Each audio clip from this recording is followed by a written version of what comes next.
Hello, I'm Kads, and welcome to today's video. So once again, the portal is alight with the lovely purple hue, meaning it is once again time to pull some shards. We're in the midst of nothing. Actually, the fusion starts tomorrow, so this champion chase does not count towards that. But nonetheless, as you might guess, we are pulling for the purposes of trying to at least secure one of the legendary tomes from this champion chase. Now, obviously, I don't really have to pull, but this is definitely a case where I just feel like pulling some voids just to see what happens. But our goal is the 4100 node, although it is tempting to go all the way out there to 5500. But we're going to be a little bit more conservative here in the short term. Just go for the 4100 node to try and get to the first legendary tome and whatever else we happen to get along the way. I do like the Immortal Soulstone. That is pretty nice. And I do like the Mortal, I guess, is pretty decent as well.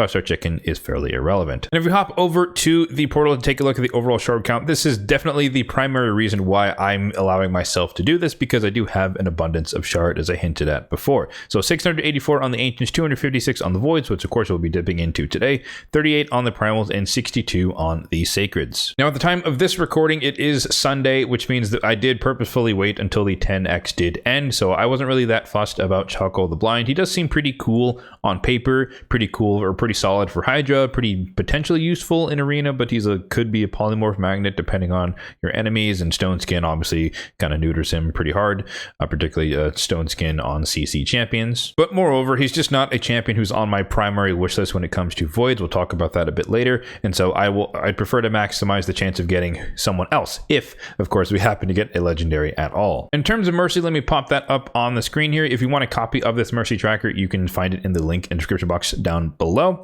And yeah, there's really nothing to report here. We're just kind of in the middle of nowhere, so most likely we're going to end up pulling 30 to 40-ish Voids depending on RNG. However many epics we get will determine how many shards it's going to take, and again, not expecting to get a legendary here, but like I said, we're in the middle, so if we get unlucky, we just get a bunch of epics and rares, and then we get ever closer to Mercy, and if we happen to hit a legendary, then it resets Mercy. So it's just kind of whatever happens is kind of where we are, but there's nothing in particular with this particular session, or there's nothing special about this particular session in terms of proximity to Mercy. In terms of my wish list, what champions am I looking for? For the epics, definitely want more copies of Whisper. She's probably one of my favorite boss killing epics in the game, so if I could get her to +4, that would be just fantastic for the stats.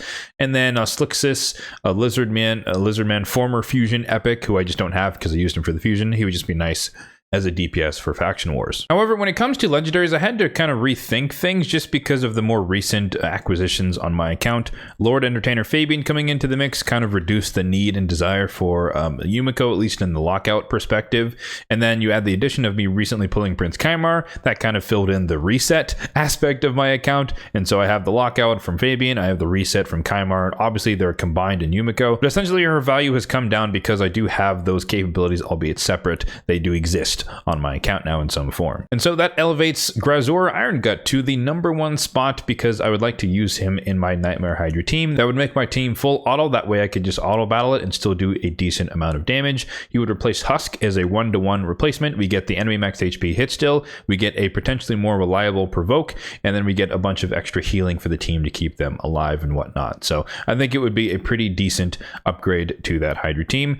But second place after him would be actually the Queen of Hearts. So I can sit here and admit that I do have a tiny bit of regret of not pursuing the opportunity to get her from the champion chase, a few months ago, however long it was.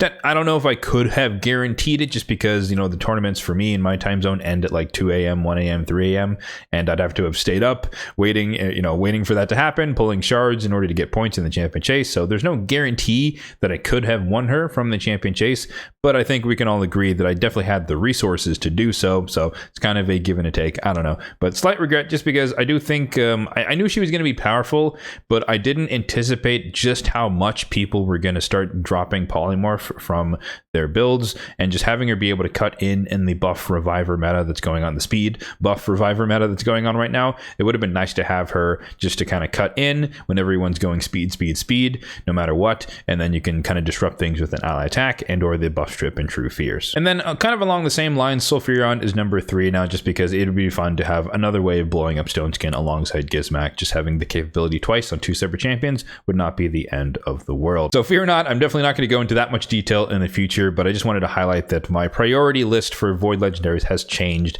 given the recent acquisitions. So without further ado, let's get into the pulls. We've got just enough space, hopefully 40 slots. I'm hoping, fingers crossed, that we can get, basically around 1,000 points per 10 pop, and we can just close in on the 40,000, good God, 4,000 points in the champion chase. We've got tons and tons of cash, and yeah, I think we just need some pretty decent luck. I'm not really expecting anything from this session, but we've already talked about what would be desirable. So epics, we're on the lookout for more Whispers and hopefully a Slixus. He would be new in terms of usage. So the first 10 pop here, the more epics, the better. So 2 is a decent start. Can we get a third and round it out with a decent amount of points? Okay, so that's fine. 2 epics per 10 pop is exactly what we would need to get the 1,000 points, as you can see there. So as long as we maintain these decent odds, I'm totally happy with whatever happens in the session. But Ursula the Mourner is going to be duplicate for empowerment, one of the best revives in the game, albeit kind of annoying because she can use it on auto when people are not dead. But nonetheless, she can provide increased defense and strengthening alongside the revive with, like, I think 75%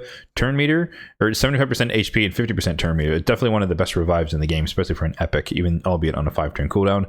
And Exemplar is the opposite of exemplifying a good champion, unfortunately for her.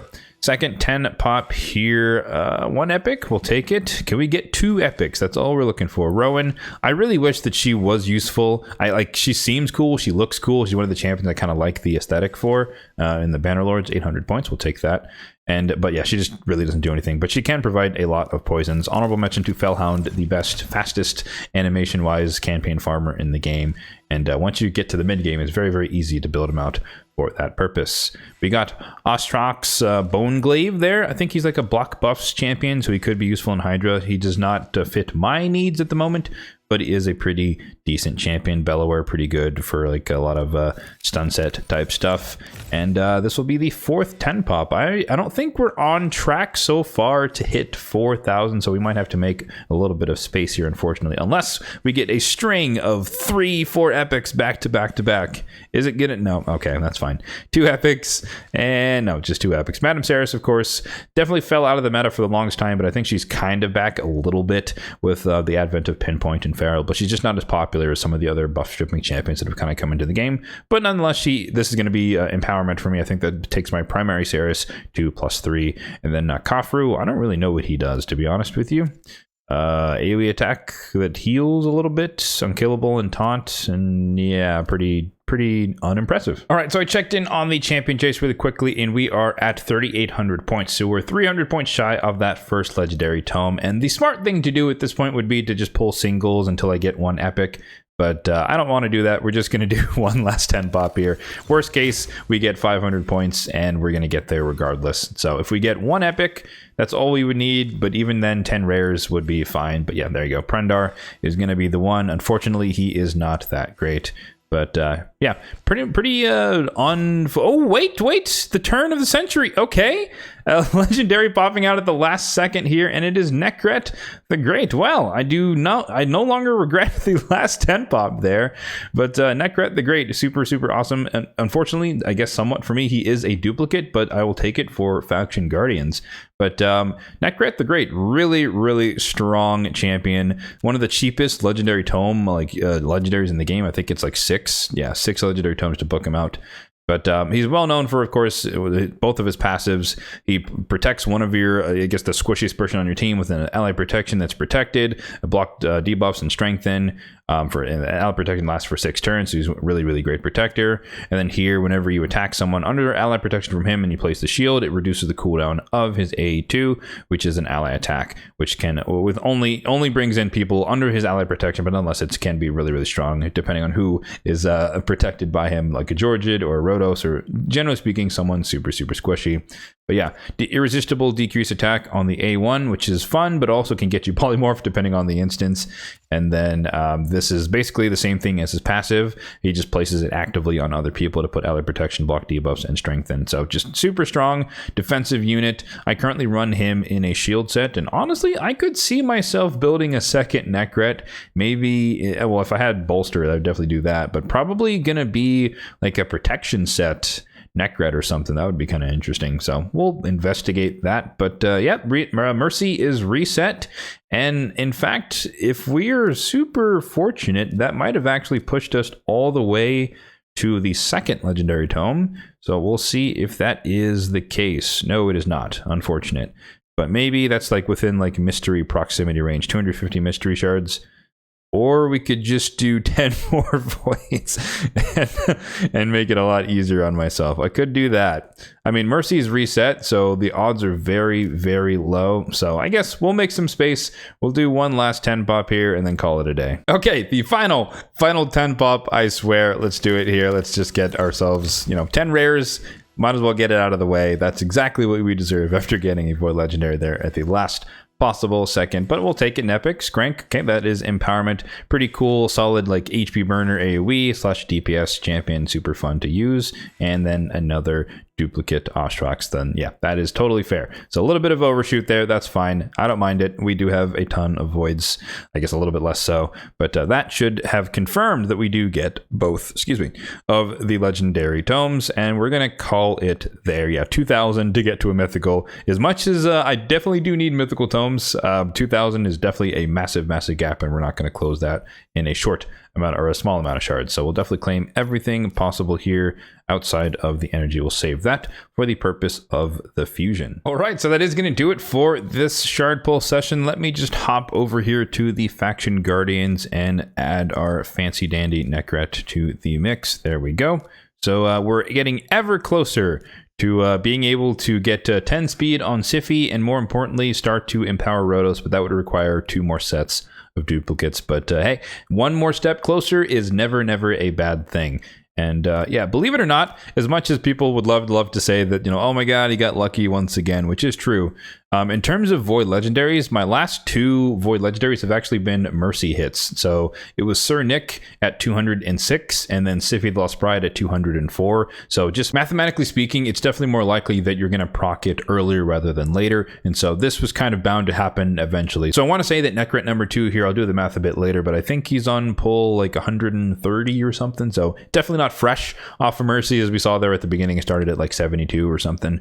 But it's not hitting Mercy, but it's kind of just in the middle. So it's fair game. I guess that's kind of the point of what I'm getting out here. So it's not 20 voids later, it's like 100 and something, but I digress. So yeah, let me know in the comment section down below if you were also pulling some void shards for this weekend, and let me know if you got any good fortune. As always, if you did enjoy the video, then be sure to hit that like button down below. It will let us help out the channel. And if you are enjoying the content overall on the channel, then feel free to hit that subscribe button down below for more content just like this one in the future. Thanks for watching, and have a good one.